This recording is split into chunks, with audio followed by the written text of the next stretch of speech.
자, 네 번째 썰 한번 가보도록 하겠습니다. 댓글 컨텐츠고 영상 제목, 일본은 저축이지만 한국은 내일 없는 지출을 하고 있습니다 라는 영상에 달린 댓글입니다. 물론 한국에서도 열심히 사는 분도 있는데 우리나라는 지금 거품이 심해요. 이 거품이 심하다는 건 뭐냐면 사람들이 자기 어떤 그런 능력치와 개념을 모르고 그 이상으로 돈을 쓰고 좀 허황된 삶을 사는 사람들이 많다는 거죠. 우리나라가 보면 단순히 연애 결혼만 거품이 있는 게 아니라 사회 전반적으로 거품이 다 있어요. 남녀가 거품이 다 있어. 특히 돈 순수미, 이 지출에 있어서는 뭐 거품이 끝판왕이죠. 왜 이렇게 거칠게 돈을 많이 쓰는지 모르겠습니다. 물론 사람이 뭐 외양이 깔끔해야 된다, 첫인상 중요해요. 근데 거기에 너무 과하게 돈을 많이 쓰는 것 같아.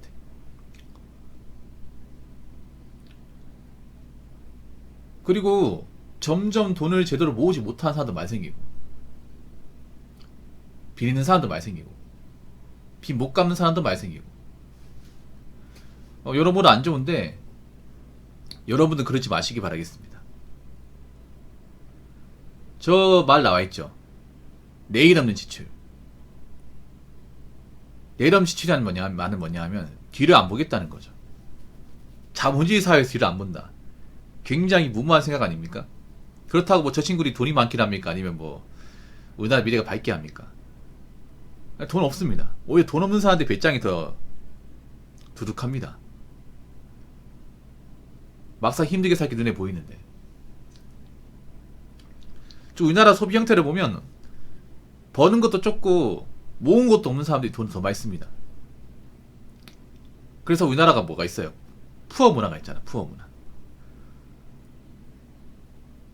카푸어, 맥푸어, 명품푸어, 뭐 여행푸어. 그러니까 푸어라는 말은 뭐냐면 지금 뭔가 그런 거 하면 안 되는데 무리해서 하는 거예요. 차를 끌면 안 되는데 차를 끌어버리고, 여행 가면 안 되는데 여행 가버리고, 명품 사면 안 되는데 명품 사버리고. 그럼 그런 사람도 어떻게 될까? 푸어죠. 뭐 조금만 이제 경제 사정이 안 좋아져도 나자빠지는 거예요. 근데 아직도 그런 푸어가 너무 많아요. 그리고 자신들이 왜 문제가 있는지 몰라요. 문제가 많은데. 일단 우리나라가 앞으로 갈 방향을 보면 일단 물가랑 금리는 올라간다고 봐야 돼요. 그러면 조금만 금리가 올라가도 버티지 못하는 사람들은 빚을 많이 진 사람들. 하우스 푸어도 이해 안 됩니다. 그것도 욕심이잖아요. 욕심이잖아. 물론 집이 중요하지만 그 하우스 푸어도 왜 하우스 푸어일까요? 무리해서 집을 샀기 때문에 그런 거예요. 허황된 욕심 때문에. 돈 좀 더 벌겠다고. 물론 집을 살 때 대출 받아야겠지만 그 대출 금액이 너무 크잖아요. 가족 핑계를 대기는 좀 그렇습니다. 일단 꿀 드시고. 네.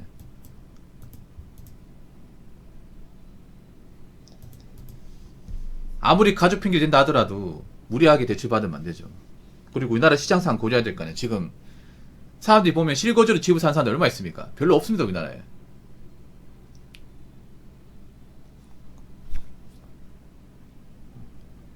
실제 오랫동안 거주하려고 집을 사는 사람들 얼마나, 서울은 아예 없다고 보시면 돼. 서울은 다 투자 목적이에요. 투자 목적.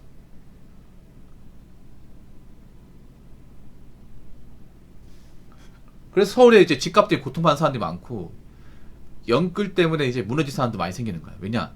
그 방 대출을 많이 받았기 때문에. 뭐 서울 집값이 비싼데 난 그거 어느 정도 핑계라고 보는 게 뭐냐면 뭐 아파트만 집이고 다른 건 집이 아닙니까? 그리고 그 아파트 안 들어가면 뭐 도저히 못 삽니까? 그건 아니잖아. 왜 무리해서 아파트 들어갔을까? 아파트 들어가야 집값이 올라가기 때문에. 저는 그건 아무리 뭐 사정이 있다고 하더라도 욕심이 가했다고 봅니다.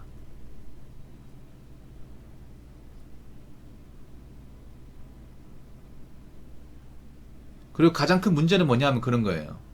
사람들이 이제 돈을 모으는 재미를 모르고 사는 거. 돈을 쓰는 재미만 알지 관리하는 재미를 모르는 거야. 그런 말 하는 사람도 많잖아요. 야, 월급 뻔한데 그거 모아서 뭐하냐. 야, 우리 같은 월급쟁이 뭐 월급 받아봤자 어? 누가 알아준다 그래.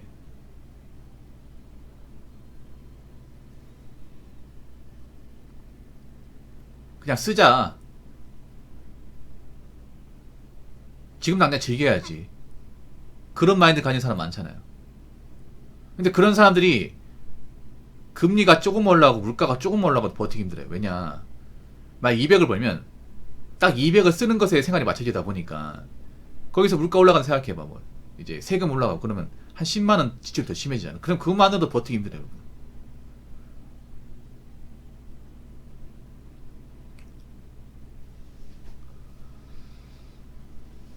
아무튼 그렇기 때문에 왜 일본 사람들이 그렇게 지독하게 아끼게 되었을까?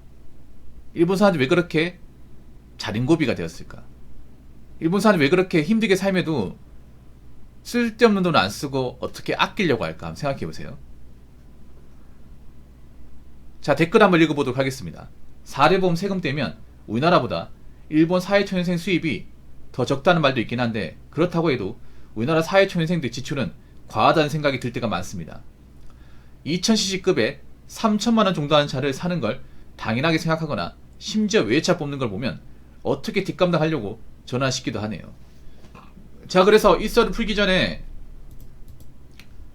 그 일본 이제 사람들이 일본의 직장에 다니면서 세금을 얼마나 떼는지 제가 봤거든요. 일단 일본 같은 경우에는 세전 연봉이 300, 우리나라 돈은 300만원이면 세금 떼고 실수령액이 얼마나 되냐 하면 239만원입니다. 그러니까 이제 한 61만원 정도 세금을 떼요.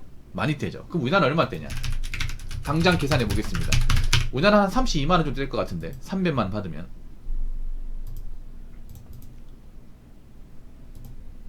자, 우리나라는 32만원 떼네요. 거의 정확하게 맞췄네 제가. 이건 제가 왜 아냐 하면 수시로 확인해 보기 때문에.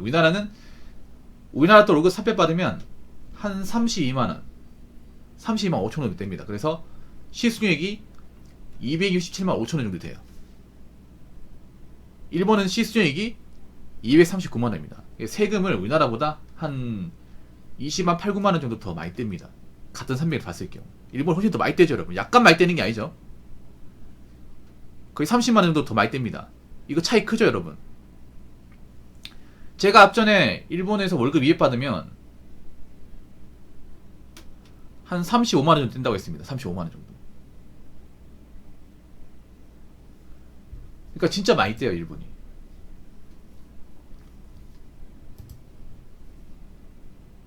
그렇다고 일본 서민들 우리나라보다 돈을 잘 버는 것도 아닙니다. 일본도 월급이 팍팍합니다.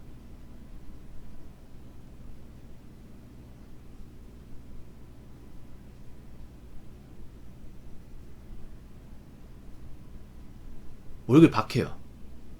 일본 서민들은 우리나라 받는 거는 크게 차이 안 납니다.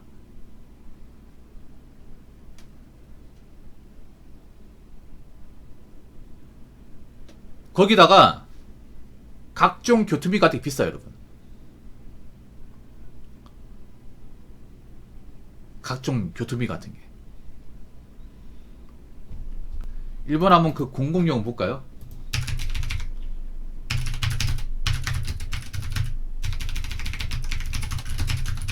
일본이 가장 비싼 게 택시 요금이 택시 요금. 네. 자, 일본 보면 도쿄 기준으로 도쿄에서 택시를 30분 타면 4,000엔, 우리나라 돈으로 36,000원 나옵니다. 36,000원. 도쿄 기준으로. 네. 10분 가는 것도 1,400엔. 그러니까 우리나라 돈이면 13,000원 정도. 잠깐 왔다 갔다 10분이면 맞죠 여러분? 10분이면 한 교차로 한 2개 정도? 2-3개 정도 지나는 거리인데 그냥 2만원 정도 우습게 깨진다는 거예요. 이게 기본 요금이에요. 할증 요금 아닙니다. 그래서 일본 사람들이 택시 타는 거 굉장히 겁내요. 예. 근데 일본 사람들이 신기해하는 게 뭐냐 하면, 왜 작년에 오마카세 열풍이 불었잖아. 근데 지금은 또 오마카세 열풍이 안 부네. 참 신기하게 우리나라 참 여행 정말 빨리 식는다. 아니 작년만 해도 오마카세 먹겠다고 막 여행 가는 사람도 많았잖아, 여자분들. 근데 올해는 또 오마카세 얘기가 안 나오네. 그러면 뭐 탕후루뿐만 아니라 오마카세 가기도 좀 유지하기 힘들겠네. 이것도 봐봐, 오래 안 간다니까. 우리나라는 오래 안 가요 이게. 근데 일본 사람들이 한국에서 이제 자기 나라로는 한국 여행객들 보면 이해를 못 하겠대. 왜냐, 우리나라 사람들도 먹어본 적이 없는 그런 비싼 음식을 한국에 와가지고 먹으니까 한국 사람 잘 사나? 이 생각이 드는 거예요. 왜냐, 한 끼에 뭐 한 15만 20만 하니까. 일본 사람들 절대 한 끼에 그렇게 돈을 많이 안 쓰거든요. 아니 생각해야 월급 받는 게 뻔한데 오마카세 한두 번 먹는 것만 해도 출혈이 심하잖아요. 자기들 나라에서도 잘 안 사먹는 거를 이제 비행기 타고 가지고 사먹고 가니까 이해 안 되는 거지 이게. 그 일본 사람들 오해하지 마세요. 그 사먹는 분들 돈 많이 없습니다. 뭔가 홀린 분들이에요. 자, 2000cc급에 3000만원 정도 안 합니다. 요즘 2000cc 차면요 4000만원 넘습니다.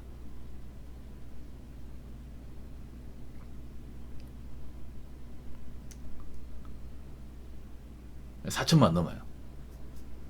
요즘 이제 2000cc 차가 뭐예요? 소나타, 소나타 이제 DH,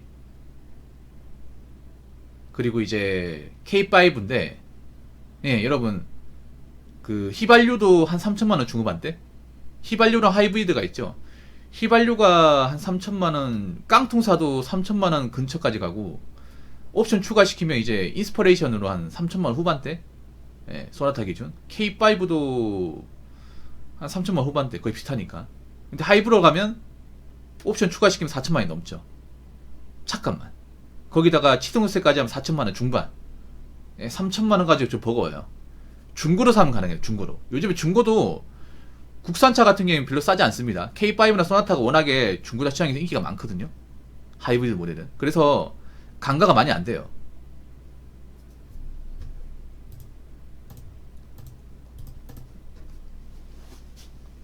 강가가 많이 안 됩니다. K5도 연식 오래 안 된 거 사면 3천만원 가까이 해요, 중고도. 그러니까 새 차로 사면 3천만원 가지고 좀 버거워요. 근데 이해가 안 되는 게 뭐냐 하면, 그걸 산다는 거야, 사람들이. 젊은 사람도 알겠지만 돈이 많이 없어요, 여러분. 돈이 많이 없는데 차를 무리하게 지르는 거예요. 그러다 보니까 돈 모을 수 없습니다. 만약에 내가 돈을 모아놓고 차를 사면 이제 차 할부금에 나간 돈이 많이 없으니까 부담이 안 되겠는데, 문제는 차를 할부로 떡하니 사다 보니까 매달 나가는 차 원금, 그리고 이제 이자까지 하면, 보험료까지 하면 거의 한 80만원 돈? 그 정도 나오고, 기름값까지 하면 한 100만원 넘게 나가는 거죠. 거기다가 뭐 사람이 살다 보면 차값만 들겠습니까? 차값만 들까요? 아닙니다. 다른 것도 들죠. 뭐 폰 요금이나 뭐 밥 사 먹는 거 다 들 거 아니야. 술값도 들고. 그럼 돈 못 모으는 거지. 그리고 요즘 사람들이 왜 외제차를 타고 다니는지 아세요? 외제차를? 요즘 보면 새 차를 뽑는 경우는 많이 없어요. 그러니까 새 외제차를 뽑는 경우 많이 없고 그런 겁니다. 워낙에 요즘에 국산차도 새 차가 비싸다 보니까 그 가격이면 연식이 조금 지난 외제차를 살 수 있습니다. 그러니까 이제 연식이 조금 지난 어떤 한 3, 4년 지난 그런 독일차를 살 수 있어요. 그래서 그렇게 넘어가는 겁니다. 신차를 사는 경우가 많이 없어요. 여러분, 외제차가 많은 것 같아도 새 모델은 많이 없습니다. 좀 외제차에 관심 많은 분도 아시겠지만 지금 돌아다니는 거 보면 요즘 모델이 아니라 페리 전 모델이에요. BMW 좋아하시는 분들은 아실 거예요. 헤드라이트나 이제 그 위아래 범퍼 모양 보시면 이게 페리 전 모델, 페리 후 모델 알잖아요. 그러니까 독일차는 강가가 좀 심하게 나거든요. 한 3년 4년 지나면 차 가격에서 한 2, 3천 디스카운트 돼요. 거기에 사고 이력까지 있으면 더 떨어진단 말이에요. 그래서 젊은 친구도 많이 내리는 거예요. 이거 K5 신형으로 한 4천 가까이 하면 중고차 매장 가면 연식 얼마 안 되는 거 살 수 있잖아. 그래서 넘어가는 거야. 근데 문제는 이제 그런 차 타다가 이제 사고 나면 굴러가는 거지. 아니 보증기간이 거의 끝나간다거나. 아무튼 여러분 있잖아요. 무리해서 구입하시면 안 됩니다. 무리해서. 우리나라도 저렇게 될 가능성이 높아요. 일본처럼 세금 많이 떼고 공공요금이 올라갈 가능성이 높습니다. 그런 거 좀 대비하셔야 돼요. 자, 이상으로 네 번째 썰 마치도록 하겠습니다.